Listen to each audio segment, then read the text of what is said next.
The United States alliance is barreling towards conflict with China. The US government is taking unprecedented steps to ramp up aggression on China, sanctioning Communist Party of China officials, banning Chinese tech companies, interrogating and surveilling Chinese students and scientists, and even forcing the Houston Chinese consulate to close. Secretary of State Mike Pompeo calls it an end to blind engagement with the Chinese state he labels an existential threat to the free world. And the other members of the Five Eyes Intelligence Alliance, Canada, New Zealand, Australia, and the UK are all taking similar measures. Amidst all the blustering state rhetoric, public views of the People's Republic are hitting historic lows.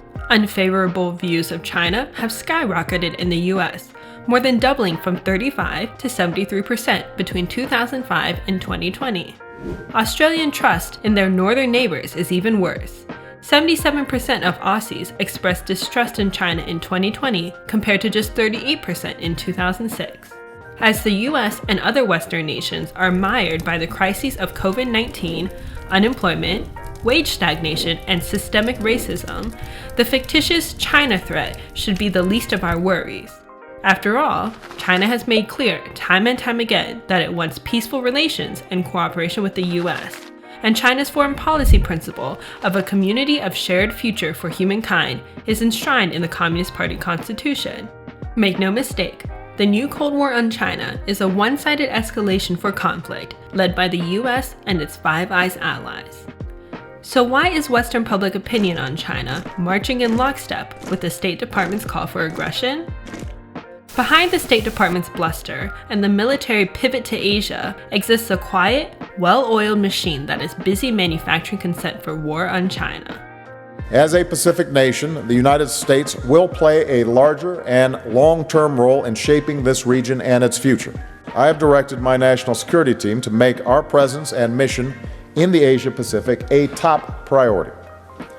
We call it Sinophobia Inc., an information industrial complex where Western state funding, billion-dollar weapons manufacturers, and right-wing think tanks coalesce and operate in sync to flood the media with non-stop messages that China is public enemy number one. Armed with state funding and weapons industry sponsors, this handful of influential think tanks are setting the terms of the new Cold War on China. They're putting the interests of political elites and defense industry CEOs over average people's needs. To put the brakes on the Western march towards military aggression on China, we all need to learn how to see through this anti-China media machine. Take the Australian Strategic Policy Institute. It's been called the think tank behind Australia's changing view of China, and its hawkish, anti-communist message peppers Western media, from the New York Times and CNN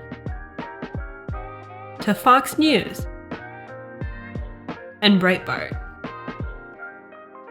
The China hawks of ASPI are unabashed in their support for military buildup.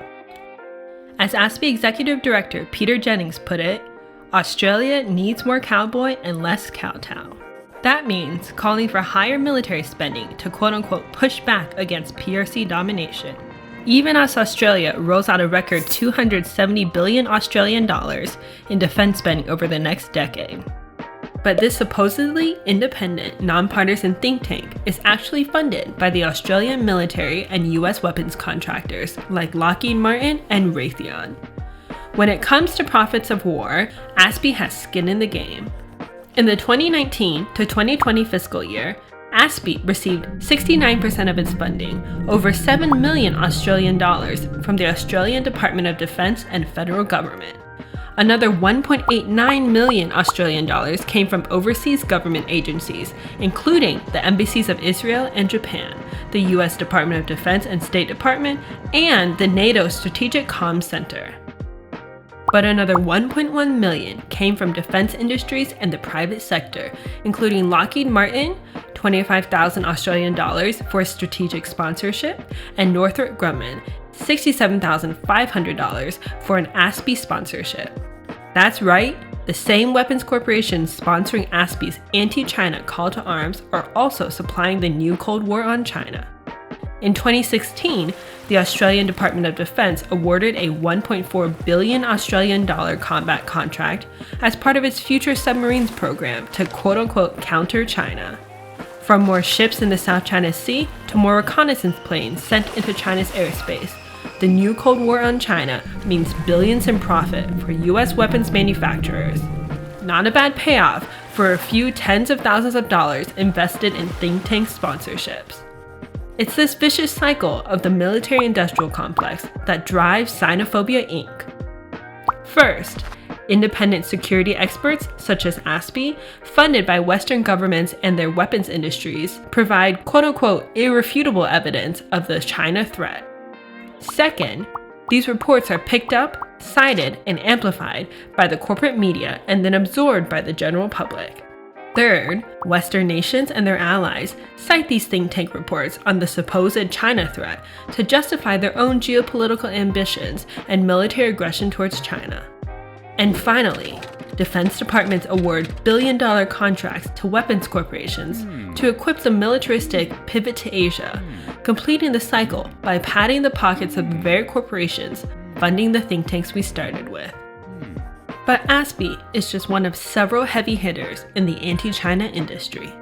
Stalwarts of the DC security realm, like the Center for Strategic and International Studies and the Council on Foreign Relations, are similarly obliged to their state and military industry donors.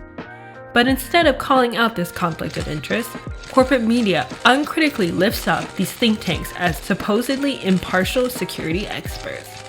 Only a handful of independent news platforms bother to point out these third-party interests in paving the way to perpetual war. Instead, these think tank employees are held up as objective experts and lavish with media attention, making them go-to sources for comments and editorial features on all things China. Of course, there's never mention that they work for organizations funded by the Pentagon or Lockheed Martin. According to mainstream media, there's no conflict of interest, only a pending conflict with China to drum up support for. It's paying off. The debate on China in the US is non-existent. Bipartisan support for a new Cold War is heating up, and with the November elections looming, Donald Trump and Joe Biden are facing off to see who can come off as tougher on China. But China has been explicitly clear that it does not want conflict with the US, let alone hot war. There's no supposed mutual escalation or inter-imperial rivalry here.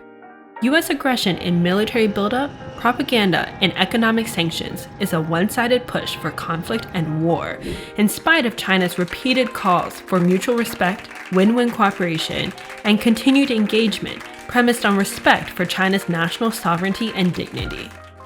While Americans languish through the crises of late capitalism, Sinophobia Inc., a self-fueling war machine of think tanks, governments, and weapons corporations, chugs along, drawing us closer to war on China at the expense of working-class people. It's up to all of us, especially citizens of the US and its allies, to jam the gears of Sinophobia Inc.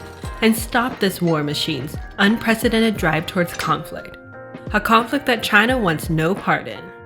Because one thing's for sure, red or blue, left or right, there's money to be made off the new Cold War on China.